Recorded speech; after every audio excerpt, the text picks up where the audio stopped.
생생한 뉴욕 현지 이슈를 함께하는 시간, 배수연 연합인포맥스 뉴욕 특파원님과 화상 연결해서 이야기 나눠볼게요. 안녕하세요. 안녕하십니까? 네, 안녕하세요. 네.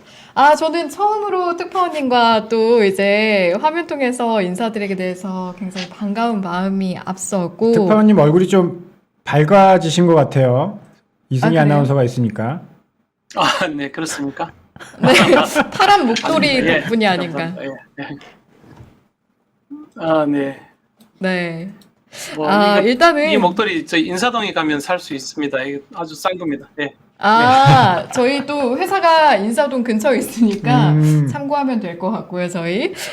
일단은, 반가운 마음과는 달리 오미크론 공포가 전 세계를 지금 좀 휩싸이고 있고, 우리나라도 조금 전에 지금 확진자가 나왔다라는 이야기가 전해지고 있는데, 일단 미국 현지에서는 좀 어떤 분위기 느껴지세요?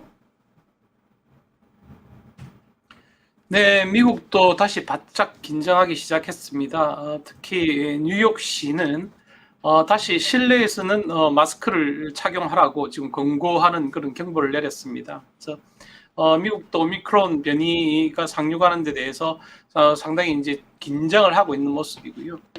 실제로 제가 그 오미크론 공포가 덮쳤던 지난 월요일 날 모임이 하나 있었습니다. 실내 식당에서 뭐 밥을 먹는 데는 큰 뭐 문제가 없었지만 일단 사람들이 다시 한번 그 접종 카드를 꼼꼼하게 체크를 했고요. 그 자리에서 들었던 이야기는 최근에 저희들이 그 부스트 샷 같은 경우에는 거의 워크인으로 가서 뭐 시간 예약 없이 맞을 수 있을 정도로 한산했었습니다. 근데 이제는 예약을 해야 되는 상황이고요. 실제로 검사를 했을 때도 PCR 검사 등도 적극적으로 검사 결과가 나왔는데 검사 결과가 상당히 좀 지체돼서 나오고 있다. 그것으로 미뤄봐서 지금 그 오미크론은 아니라 하더라도 지금 코로나 바이러스 감염을 의심하는 사례는 상당히 늘고 있다라고 하는 그런 지금 체감을 했고요. 지금 저희들도 이제 부스터 샷을 거의 모든 성인을 대상으로 지금 권고를 하고 있습니다. 그래서 부스터 샷을 심각하게 고려하고 있습니다. 저는 2차 접종까지 했는데요. 이와 관련해서 지금 뉴욕 현지에서는 화이자를 맞은 사람들의 경우에는 모더나로 부스터 샷을 하는 게 좀 더 효과적인 게 아니냐 하는 현지인들의 그런 또 근거가 있는지 없는지는 모르겠습니다. 지금 이런 이야기가 나돌고 있고요. 그리고 얀센에 대해서는 지금 빨리 좀 그 접종 효과가 떨어지는 것 같다. 그래서 얀센에 대해서는 좀 많이 좀 걱정을 하는 분들이 좀 있는 것 같습니다. 그래서 지금 오미크론 공포는 이미 뉴욕에도 상륙을 한 것으로 지금 보입니다.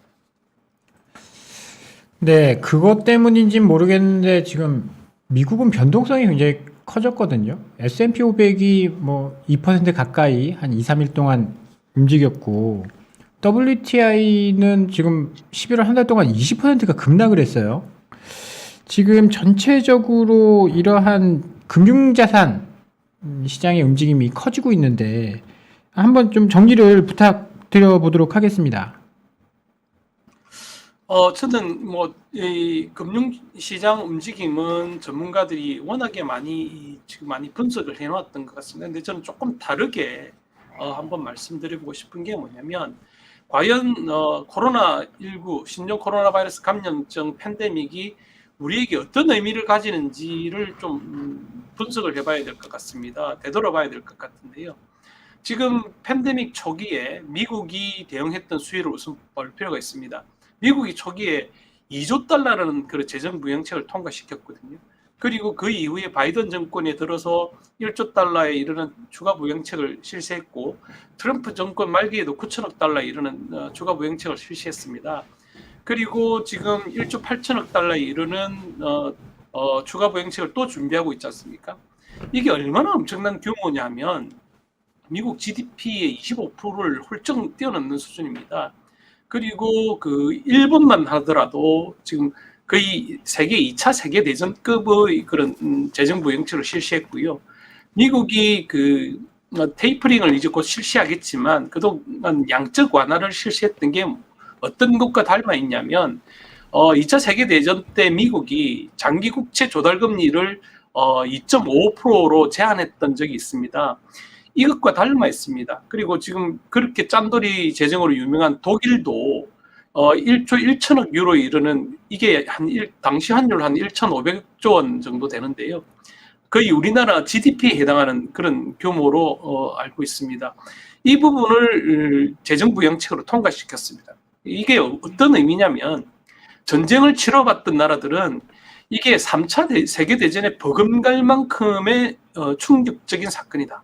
그래서 재정부양책만큼은, 그러니까 재정적인 대응, 경제적인 대응은 세계대전에 버금갈 만큼 아주 크고 방대하게 지금 대응을 하고 있습니다. 그래서 지금 우리가 겪고 있는 이 사태는 그냥 한번 지나가는 그런 질병이 아니고, 특히나 여태까지 사망자 수만 보더라도 이미 2차 세계대전급을 훌쩍 뛰어넘고 있습니다. 이번에 유럽도 사실 팬데믹 이후에 누적 사망자가 상당 부분 늘어날 거라고 지금 보고 있지 않습니까? 그것 때문에 유로화가 약화되게 됐는데요. 그런 털그리 속에서 한번 봐야 될 것 같습니다. 그런 털그리 속에서 보니까 오미크론 우려가 다시 덮쳤는데, 모더나의 스테판 방셀 CEO가 백신이 효과가 없을 수도 있다라고 이야기하는 한마디에 지금 전 세계가 지금 화들짝 놀란 그런 모습이지 않습니까? 그만큼 사실 저희들 투자 심리는 취약해져 있는 거고요. 여기에다가 인플레이션은 일시적이라고 그동안 철석같이 시장을 믿게 했던 제롬 파월 연준 의장이 연임과 함께 연임이 확정되는 것과 동시에 매파적 번색을 드러냈습니다. 저희들이 이 코너를 통해서 제롬 파월 의장은 분명히 말 바꾸기를 할 것이라고 여러 차례 저희들이 예상을 했지 않습니까? 아니나 다를까 슬픈 예감은 항상 틀리지 않습니다. 그래서 제롬 파월 의장이 매파적 번색을 드러냈고요. 가뜩이나 취약한 투자 심리에다가 테이퍼링 일정이 빨라질 것이고, 그건 곧 기준금리 인상으로 이어질 수도 있다라는 우려까지 더해지면서 미국 증시가 크게 흔들렸고요. 국지유가가 한 달간 21%나 하락한 것은 오버슈팅에 대한 부분도 있겠지만 다시 락다운에 들어갈 수도 있다는 우려가 반영된 결과로 보입니다. 그래서 이런 부분을 좀 더 큰 틀거리에서 한번 봐볼 필요가 있는 것 아니냐 하는 그런 생각을 해봤습니다. 예. 현 상황을 아주 밀도 있게 좀 분석을 해주셨는데, 이런 상황에서 금요일에 또 고용 보고서가 나오잖아요. 10월에는 53만 1000명 증가한 것으로 나오는데, 11월은 어떻게 예상이 지금 되고 있을까요? 네, 지금 월가 이코노미스트들은 한 58만 1천 명 정도 증가할 것으로 보고 있습니다. 앞서 말씀하신 것처럼 10월에는 53만 1천 명 증가했는데요. 통상적인 분위기라면 이런 정도의 이제 증가가 이어지면 상당히 호재로 인식할 텐데, 이제는 이런 정도의 고용 호전이 이어져도 큰 영향력을 발휘하기는 어려울 것 같습니다. 실업률은 추가로 낮아질 것으로 보고 있고요. 이미 연준도 고용이 더 이상 테이퍼링을 늦추는 빌미가 되지 않는다고 이야기했기 때문에 금융시장은 고용을 예전만큼 크게 고용 지표를 큰 재료로 인식하지는 않을 것 같습니다. 네. 뭐 여기에 대해서 추가 질문 하나만 좀 더 드려봐도 괜찮을까요? 이게 최근에 미국에서 은퇴자들이 빠르게 늘어나고 있다. 베이비부머들이 자산 가격이 좀 늘어나서, 그다음에 코로나도 확산되고 있어서 은퇴가 빨리 늘어나고 있어서 연준이 생각하는 것만큼 일자리가 많이 늘어나지 않을 것이다. 그래서 금리를 못 올릴 것이다 라는 전망들이 많거든요. 특파원님이 보시기에 주변에 좀 빠르게 조기 은퇴하시는 분들이 좀 계시나요? 아니면 뭐 다시 은퇴했다가 다시 일자리로 돌아간다든지 그런 변화되는 모습들이 좀 나타나는지 궁금하네요. 제가 일전에 한번 말씀드린 것 같은데, 사람들이 삶을 바라보는 스탠스 자체가 좀 달라진 것 같습니다.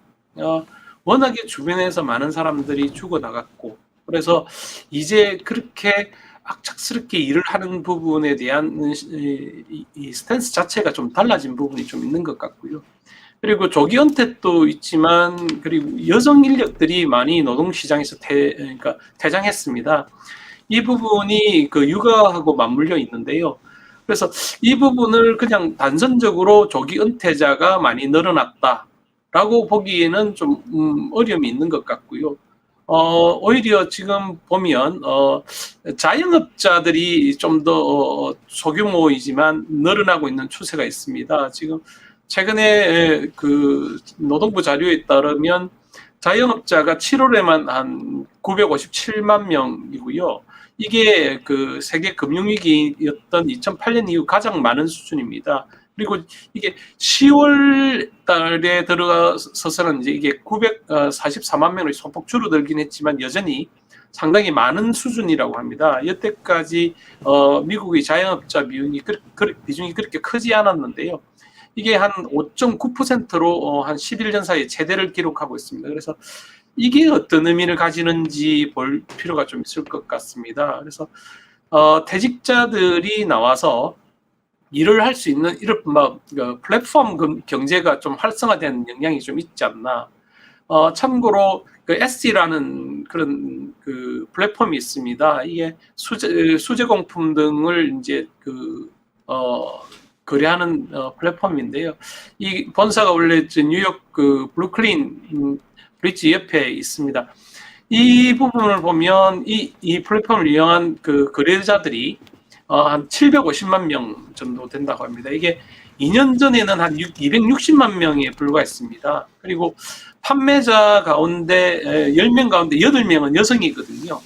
그래서 그리고 신규 판매자가 10명 중 4명. 이런 부분이 좀 방금 말씀하신 고용의 변형된 형태를 좀 설명해 주지 않겠나. 그리고 전문직 종사자를 연결하는 소셜 미디어인 그 링크드인이라는 게 있습니다. 여기에서도 그 회원이 코로나19 사태 이후에 4배로 늘어난 220만 명에 달하고 있습니다. 이게 왜 그러냐고 좀 분석해 봤더니 아이들을 돌보기 위해서 육아적인 부분이 좀 가장 큰 부분이 좀 작용했던 것 같고요. 그리고 가상화폐라든지 주식 투자를 오히려 전문적으로 하기 위해서 자영업자로 돌아선 경우도 상당히 있다라고 지금 분석을 하고 있습니다. 그래서 이런 배경을 감안하면 이런 자영업자의 증가 추세가 일시적일 수도 있다. 이게 이번에 처음이 아니고요.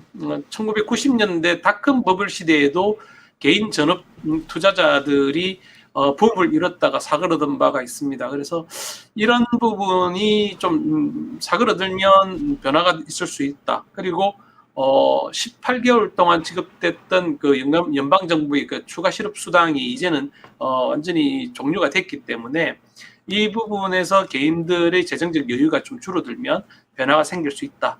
그렇게 지금 보고 있습니다. 네. 그러면 미국 식당이나 주유소 이런 쪽들 구인난 상황은 지금 어떻게 되어가고 있나요? 미국 식당 이쪽엔 구인난은 여전합니다. 여전하고요. 모든 식당과 모든 그 프랜차이즈 스토어를 가면 지금 고용 중이다라는 그 광고 플래카드가 있고요. 그리고 차를 타고 오갈 때 라디오 방송을 들어도 페덱스라든지 아마존이라든지 대부분의 기업들이 그 사람을 구한다는 광고를 상당히 많이 하고 있습니다. 페덱스 같은 경우에 시간당 임금을 $17 정도까지 제시하는 것으로 들었는데요. 이 외에도 앞서 저희들이 여러 차례 전해드렸지만 각 대기업들은 대학 그 등록금 지원 서비스라든지 이런 부분들까지 파격적으로 내세울 만큼 구인난은 심각합니다. 네, 구인난이 심각하면 사실 그 임금이 인상이 좀 될 거고 인플레이션에 대한 우려가 좀 계속 커질 수 있는데 여기다가 앞서 이야기해 주신 것처럼 파월 의장이 약간 매파적으로 변한 것 같아요. 여기에 대해서는 뉴욕에서는 어떻게 좀 생각을 하고 있는지 의견을 한번 좀 들어보고 싶거든요. 네, 저희 코너에서도 여러 번 다뤘던 것 같습니다. 박종현 박사하고도 여러 차례 이야기를 했었는데 파울로 의장의 직업은 변호사입니다. 원래 그 직업적 특성이라는 부분이 자기의 생활 패턴 그리고 사고 체계를 결코 벗어날 수도 없을 텐데요. 파울로 의장이 말 바꾸기를 했던 게 이번이 처음이 아닙니다. 파울로 의장은 트럼프 재임 시절에도 보험적 성격이라는 애매모호한 이야기를 들어서 통화정책 기조를 일순간에 변화시켰던 전례가 있습니다. 그래서 당초 연초부터 저희들은 그 파월 의장이 말 바꾸기에 대해서 여러 차례 지적을 해왔는데요. 슬픈 예감은 항상 틀린 적이 없습니다. 파월 의장이 연임을 사실상 확정하면서 말 바꾸기에 나섰고 본격적인 매파 본색을 드러냈습니다. 파월 의장이 뭐라고 말을 했냐면 이제는 일시적 transitory라는 단어에서 벗어나서 테이퍼링을 좀 더 빨리 마무리하는 것을 논의하는 것이 더 적절하다라고 전날 미 상원 그 청문회에 나와서 이야기를 했습니다. 그래서 이 이야기에 지금 그 글로벌 금융시장이 크게 충격을 받았는데요. 이런 그 조짐은 이미 연준 고위 관계자들의 발언을 통해서 사실은 감지가 됐었습니다. 앞서 지난 19일에 그 크리스토퍼 웨일러 연준 이사가 테이퍼링 속도를 높일 수 있다고 말했습니다. 이게 왜 중요하냐면 연준도 한국은행처럼 집행부와 한국은행이 하는 집행부와 금통위로 나눠지듯이 연준도 FOMC와 연준 집행부가 나눠지지 않습니까? 집행부의 생각을 대변할 수 있는 게 윌러 이사 같은 사람인데요. 이 사람이 이제 그 19일 연설을 통해서 코로나19나 다른 요인이 경기 회복을 놓쳐서 그 최대 고용을 향한 진전을 방해한다면 테이퍼링 속도를 늦출 수 있다면서도 경제가 최대 고용을 향한 빠른 진전을 보이거나 인플레이션 지표가 현재 높은 수준에서 후퇴할 신호를 보이지 않으면 이제 테이퍼링 속도를 높일 수 있다고 얘기했는데요. 결국은 이게 인플레이션의 방점이 찍히는 것 같습니다. 이게 리차드 클라리다 부의장도 그 테이퍼링 가속화 논의가 적절할 수 있다라고 강조를 했는데요. 클라리다 부의장은 전달에도 같은 발언을 했습니다. 이런 행보는 사실 11월 FOMC에서도 그대로 반영이 됐었습니다. 지금 여러 연준 의원들이 인플레이션이 지속될 경우에는 테이퍼링이나 금리 인상을 단행할 수 있다는 점을 시사했습니다. 의사록에 여러 베리어스라는 단어로 표현이 됐는데요.